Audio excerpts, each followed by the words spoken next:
Good afternoon, ladies and gentlemen. Big Mike back here again.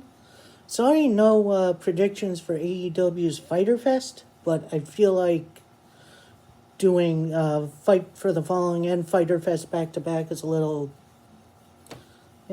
screwy. But I kind of just wanted to watch that one, just have some fun. So yeah, sorry, no Fight for the Fallen predictions. But today, I'm bringing you an actual pay-per-view this time, instead of a pay-per-view like card, sorry AEW, as Impact Wrestling presents Slamiversary, which is the anniversary of Impact's first show. It's an interesting card, top to bottom, it's stacked, and of course there is the prospect of talents debuting / returning at this show. So we'll start it off with a match that kind of just got added on today, I think, as the Rascals, Zachary Wentz and Desmond Xavier. I'll talk about their tag team partner later. They are issuing an open challenge to any tag team, I'm thinking. There are definitely many prospects that we will see a debut / return here. So we could get me Gallows and Anderson, Matt Cardova and Brian Myers, Hawkins and Ryder, Slater and Rhino, etc., etc. I've been seeing something online about a lot of people wanting the Motor City Machine Guns in this spot. And as much as I'd like to see that, I don't think that's going to be the case. I think here is going to be the debut of the Rhino Heath Slater tag team. Rhino and Heath Slater were the first ever SmackDown tag team champions when both were in WWE. Rhino actually returned a little earlier to Impact, kind of late last year, like right before the pandemic hit. So he's really been mixing it up with guys over there, and they've actually been teasing Heath Slater. I think it was once a few weeks ago where someone asked Rhino to be their tag team partner. But then Rhino said, I have a tag team partner, and he's got kids. So that's pretty much hinting to Heath Slater. And I think that's who they're going to be going with. I think Rhino and Slater do get the win here. And I think it's going to be a fun match.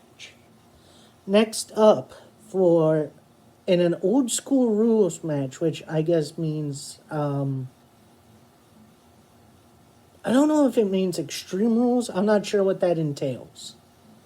But it's for the TNA World Heavyweight Championship. Now, I'll get to it. Hold on. As Moose defends against Tommy Dreamer. Now, if you don't know, the former Impact World Champion, I'll talk about that. Tessa Blanchard didn't show up for work for quite a while. I believe she was supposed to defend at Rebellion, which was the last kind of big pay-per-view-ish show. But, she no-showed because she's in Mexico with her boyfriend, Daga. And a lot of people are thinking, she's not going to show up for Slamiversary. She's not going to defend the title. So she got stripped of the title and released from her contract. I do believe the contract would have expired today. Anyway, what that has to do with Moose. At Rebellion, it was supposed to be... Who the heck was it supposed to be? It was Tessa versus... I don't think it was quite Ace Austin yet. Who the heck? Michael Elgin. That's who it was. But instead, Moose came out in the main event with the TNA World title, and he's been defending it really regularly against a myriad of guys, including, some old school guys. So, this does seem to be more in Tommy Dreamer's wheelhouse, although I do believe Moose is going to win here. However, the interesting thing I believe is going to happen after the match, Moose is going to get right on top of Tommy Dreamer and just keep beating on him. And then we are going to see the return of Eric Young. However, a very specific Eric Young, Super Eric. That's right, an old school superhero gimmick that Eric Young used for, I'd say, a little while, especially when he was teaming with Kazarian at first, which is very weird to say nowadays. And then Curryman and Shark Boy in that very weird alliance. So that's going to be fun, I think. So yeah, Moose retains, and then he gets attacked by Super Eric. Next up, we have the Impact Wrestling Tag Team titles on the line as the North, who have held onto this title for a little over a year now, taking on a little bit of a mixed-up tag team and an old-school, new-school tag team in the World's Most Dangerous Man, Ken Shamrock, and Sami Callihan. Two rivals who have been at each other's throats for a while now. And I think that's going to play into it. I think we're going to see Callihan leave Shamrock high and dry, like maybe middle of the match. And I think the North is going to retain.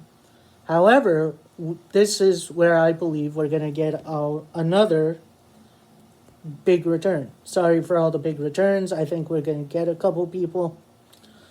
Technically a return / debut, as it's going to be Luke Gallows, formerly Doc, and his usual tag team partner, Carl Anderson.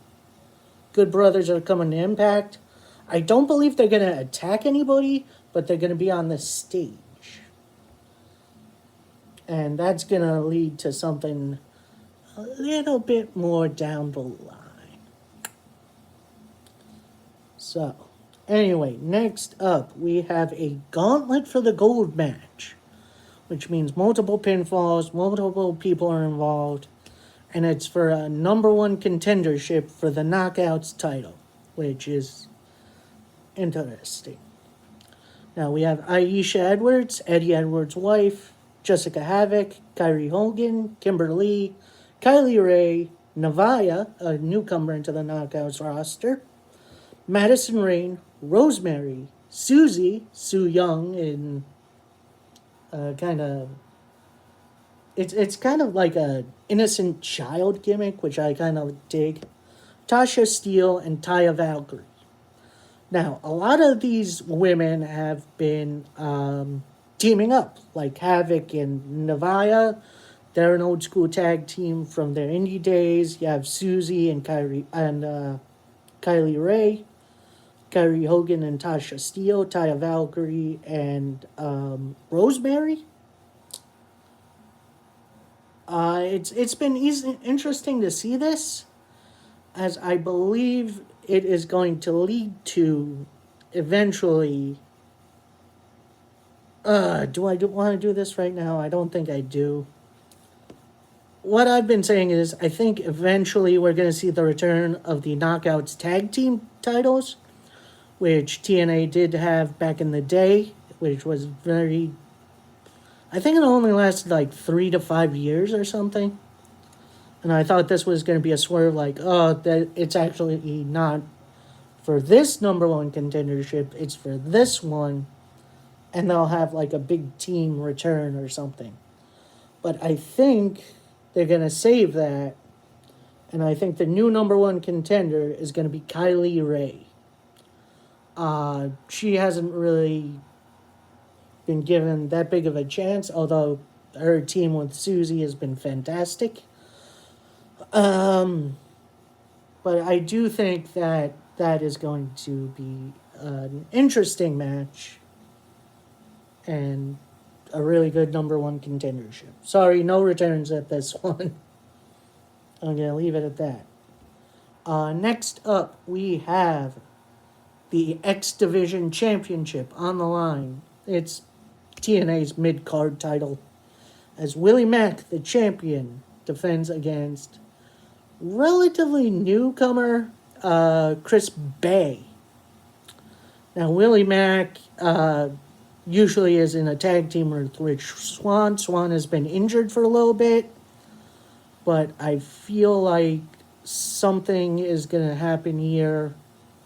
I'm not sure if it's going to be a debut or not. I've been hearing a lot of people want Leo Rush involved in this. Maybe he does. I don't know. But what I'm thinking is someone is going to come down to distract Willie Mack, and Chris Bay is going to be your new X Division champion. So I think we're going to have a new bunch of new champions here, especially the Impact champion. Yeah, and I think Bay is going to kick it off. I like Willie Mack as X Division champion. Kind of reminds me of the old time where Samoa Joe was X Division champion. But, yeah, I think that's where we're going to be. Next up, for the Knockouts title, big women's title, we have Big Mama Pump, Jordani Grace, taking on Deonna Purrazzo. Purrazzo, ex-WWE cast off from Black Tuesday.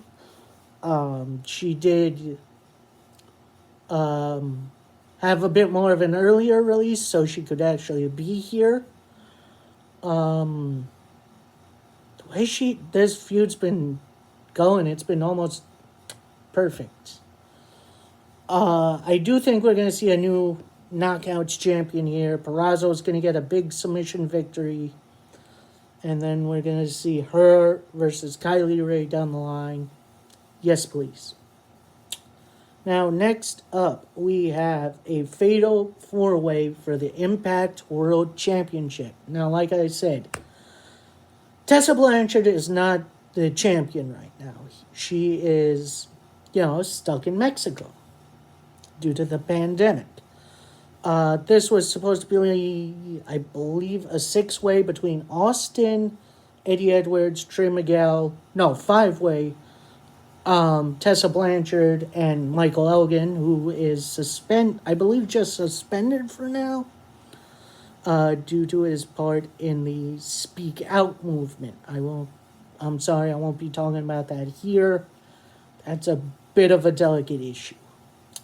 So this got turned into a fatal four-way, which includes Ace Austin, who won a number one contenders tournament, Eddie Edwards, who kind of got screwed out of the tournament, Trey Miguel, who is the third in the Rascals team, and a mystery opponent. Now, there has been a lot of guesses at who's this mystery guy is going to be, and I think it is going to be... There's a lot of options. I kind of wanted it to be a Rusev, but sadly he has come down with the coronavirus. Get well soon, big guy. And they have been teasing a lot of people getting involved in this. From old champions like James Storm, Chris Sabin, Leo Rush. Everyone you can think of who was either an Impact World Champion or associated with the recent releases. But who I think it's going to be? I think it's going to be recent ROH release, Bully Ray. Now, Bully Ray, of course, as a tag team guy, he has been in ROH for like a couple months now. But considering with ROH not doing shows and his contract running out, I think he's going to get a shot here.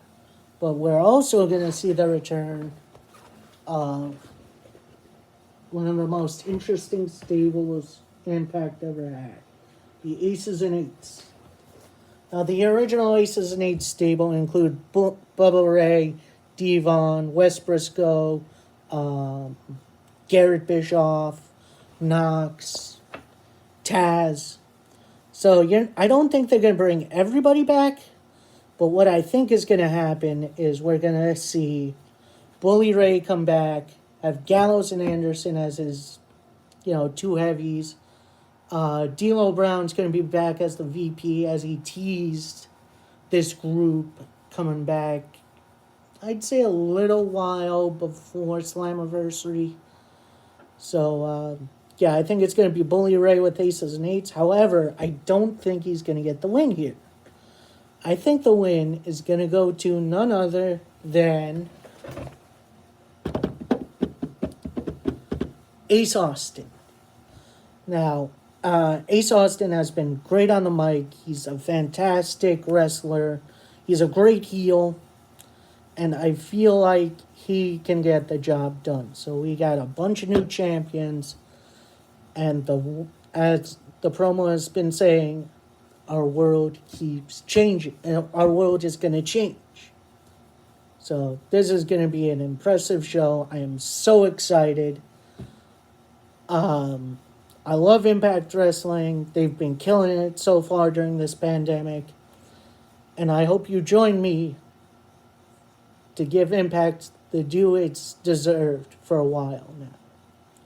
So that's it for me. I'll have results/reactions on either Monday or maybe Thursday, depending on... Oh yeah, the show's on Saturday.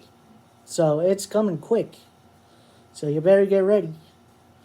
So we are definitely going to see an interesting, fun show.